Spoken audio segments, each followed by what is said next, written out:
Welcome back to the Crochet Creatos, my friends at YarnSpirations.com. I'm your host Mikey. Today is the Crochet Fall Poncho designed by Jeannie back in 2018, and we recently discovered a mistake in the pattern after all these years, and this pattern actually transitioned over to the video that we used to have. So I'm replacing that video today, and I've also learned how to do crochet diagrams. So we have a diagram available for you there that you can have, and we're going to be continuing with this particular one, and it creates a beautiful texture, and this is what we're up to today. We are using Caron Cakes, the originals that we had, with a 5.5mm size eye crochet hook. I'm just gonna be using some fun yarn today just to be able to demonstrate this, and I'm gonna be showing you some awesome tips. So without further ado, let's begin. Welcome to my channel, and I'm here to inspire you, give you crochet advice, and help you along with your next project. If you enjoyed this pattern, please give me a thumbs up or even comment so I can gauge your interest. It helps me to know what to film next. So let's begin our journey, and we're going to start by creating the center of the neck area. This has only been done for this particular size of an adult, and that's just something that you can decide to do for yourself. Okay, so we don't have this available in multiples of sizes. So we're going to create our center here. Round number 1 we're just gonna keep the same counts, and then round number 2 we're gonna establish the point, and then from that everything will work out. Let's begin and start with our beginning chain. So let's begin. I'm gonna show you a little trick, and I want you to just chain 10 with your 5.5mm size eye crochet hook. So just do 10. So 1, 2, 3, 4, 5, 6, 7, 8, 9, and 10.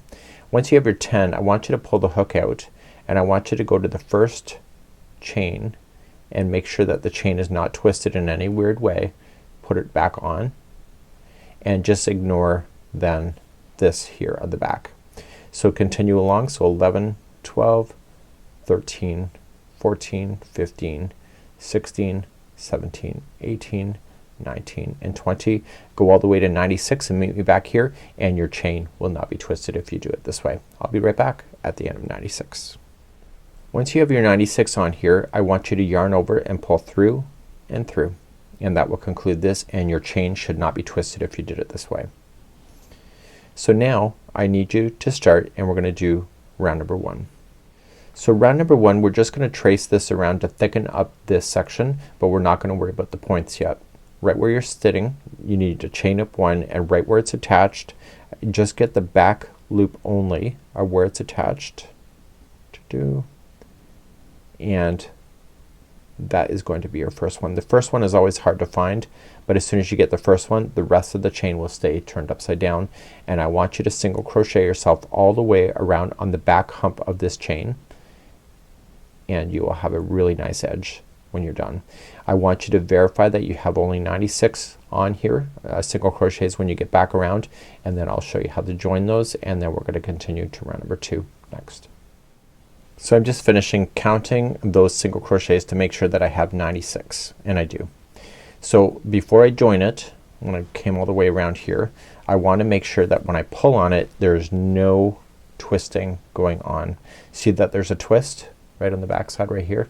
So I want to make sure that it's completely the right way up. Okay, it's still twisted, so I'm gonna turn to untwist, and therefore there it is. So you gotta make sure if it's twisted, you gotta make sure it's untwisted, and basically it's not rocket science, but it's just the way it is. So make sure I put it down just for a second. I always have this paranoia of joining stuff and it's still twisted. Okay, so once we have that done, I have confirmed that there's 96, so therefore my chains are good, and I'm still verifying that it's flat, and it is. So let's begin round number 2, and in round number 2 we're gonna establish our points. In round number 2, right where we are, we want to start our first point. So we're gonna chain 2, and in this pattern chain 2 does not count as a stitch. It's just a builder, so do not count that ever as a stitch. In the same one that you did the join, I need you to put in 2 double crochet. By the way, some people ask me about my hook. This is just a generic from Amazon. It has no brand. It was just generic. So now I want to double crochet now the next 47. I'm not gonna drag you through counting 47 out together. So just start in the first one so and continue along. So just double crochet. So 1, 2, 3, 4 and 5 and go all the way to 47 and verify there's 47 and do not include that first part that you did. So just 47 solo double crochets and I'll see you back here in a moment. So now at the 47 point I did double count that to make sure. Your points are gonna be off if you don't get it right here in round number 2. So once there's 47 solo double crochets you're just gonna in the next stitch you're gonna make the corner. So it'll be 2 double crochet, chain 2 and 2 double crochet. Now you're gonna have 47 stitches left to get you back to where you started.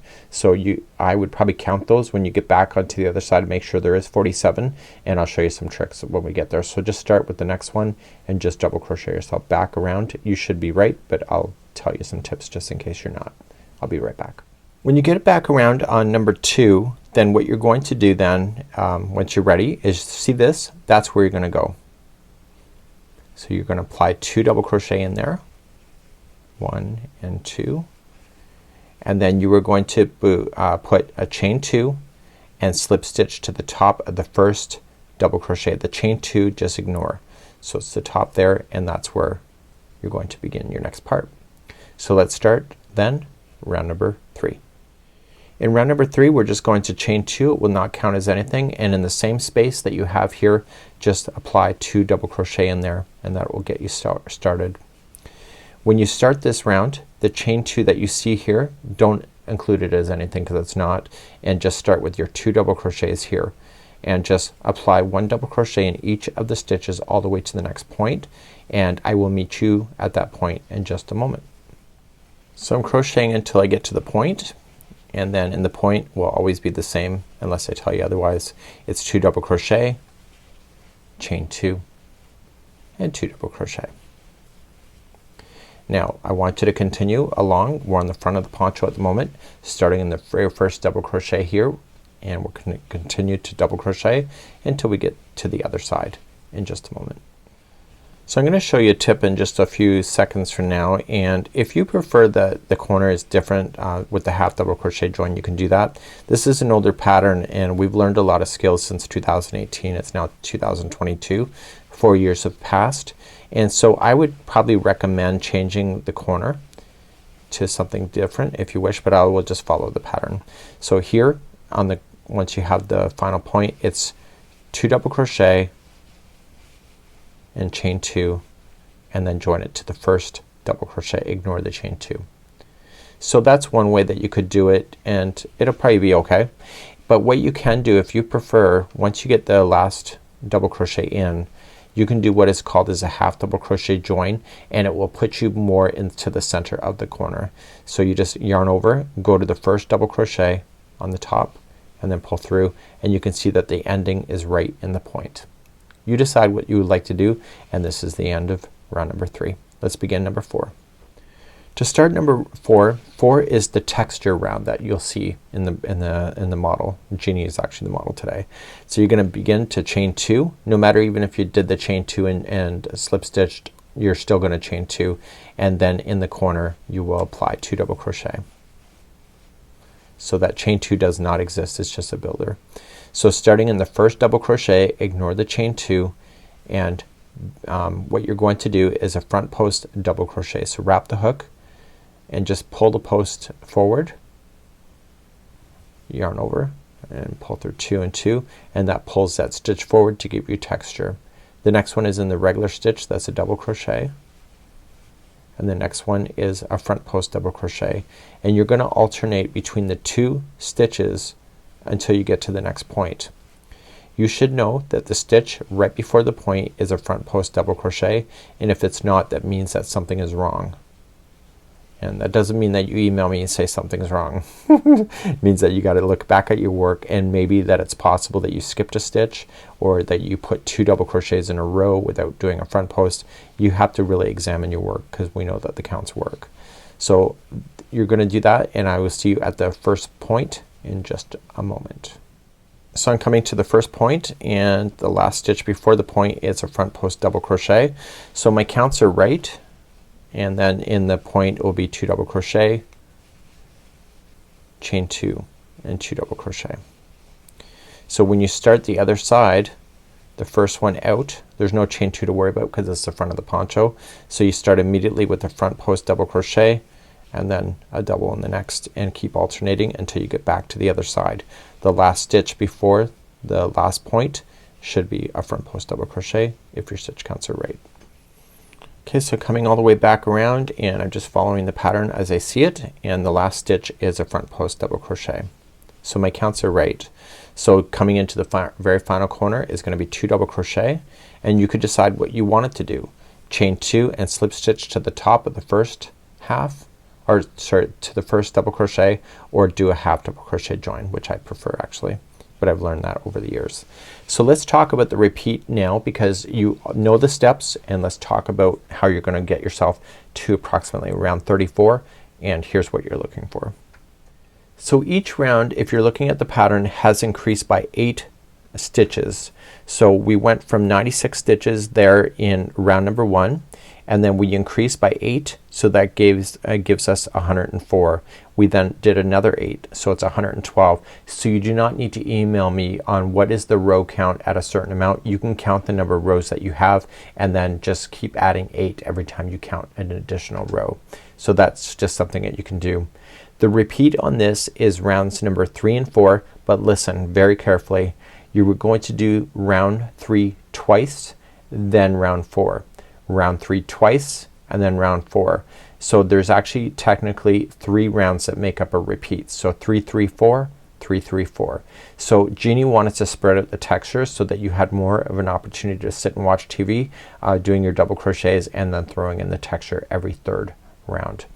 Once you have to the size that you want, round number 34 Jeannie says, then we're going to continue to do the border. And so the border is made up of 2 rounds, and you need to finish on a 4th round. So if you want to make this bigger or shorter, always finish on a 4th round, and then that's where we're gonna pick up the story. And I'm gonna pick you up on row number 36 in a moment. So this is where you put me on pause, do the work, and if you have to revisit me to finish, this is where you'll start again. You can see the video chapters to find this part of the section to continue. So for those that are ready for the edging, it's actually made up of 3 rounds. So what I need to do is to do a repeat of round number 3 first. Then we're going to do something new for 36, and then 37 we're gonna throw some fun stuff. So let's start. If you're ready for the border, is to start you need to have finished up until round number 4 to be done, which is a textured round, and then we're gonna start and repeat just round number 3 one more time. To repeat round number 3, you're just gonna chain 2, does not count as anything, and then just double crochet twice. You already know what you're doing at this point, hopefully. And then you just concentrate on the double crochets, ignore the chain 2, and then just go on in and double crochet yourself to the point. You know what the point is. It's 2 double crochet, chain 2, 2 double crochet, and continue around until you get to the back, or sorry, to the beginning of where we just started. And I will see you back here in a moment. This is the repeating of round number 3 for the edge. So I'm coming up around again, doing number 3 for the edging, and then I just go right into the corner where I started, put in my 2 double crochet, and you can decide to do however the join that you would like. I'm doing a half double crochet join because I like it better. So let's begin round number 36. Round number 36, we're going to chain up 1 and only apply 2 into the point. So 2 single crochets. We're gonna do the 3rd one when we come back around. So starting in the first double crochet, ignore the chain 2, and you're going to apply 1 single crochet in each of these stitches going across. On the next point, which is the front of the poncho, you will apply 3 single crochets inside the point, and then continue to single crochet along the double crochets to get back to where we started. Please do this for round number 36. So I'm coming all the way back around. The color changed, but I am currently around, and in the last space where we started, 1 single crochet, and then just join it with a slip stitch to the top of the first, or to the beginning single crochet. Jeannie wants us to turn our work, and let's begin round number 37, and we'll start at that point. So right where I stopped, I want to turn my whole project upside down, and I want to begin. So I'm going to start, and I'm going to chain 1, and I'm gonna single crochet in the first stitch and then chain 3 and single crochet in the same stitch. It's gonna provide a bit of fringe. That's not gonna be a problem. So skip the next stitch and then single crochet the next stitch, chain 3 and single crochet in the same stitch. You get it? So skip the stitch and then chain 3 and do that all the way around. So you're gonna do that all the way around and you're going to join it to the beginning single crochet when you get there, because I don't need to do this all the way around because you know how it's done. Once you slip stitch to the beginning single crochet when you get around, I want you just to trim your work. I'm just gonna demonstrate this here now. And when you get around, just trim your work and just use your tapestry needle to hide in any loose ends that you have. You will notice that it was 3 balls of Caron cakes to do this because of the sizing. And when any loose ends that you will have, you will literally just drag it through, and if you can separate the fibers it's even better, and just keep towards the back of the project. The way the last stitch just went in is that we want it to go in the back because those chains literally want to fall to the opposite side. So if we did that on the good side of the work, those chains will fall to the inside of the project and not outside. So that's how you would weave in your ends, and you would have this really cool fringing that would look like at the end. And this here is the Crochet Fall Poncho by Jeannie.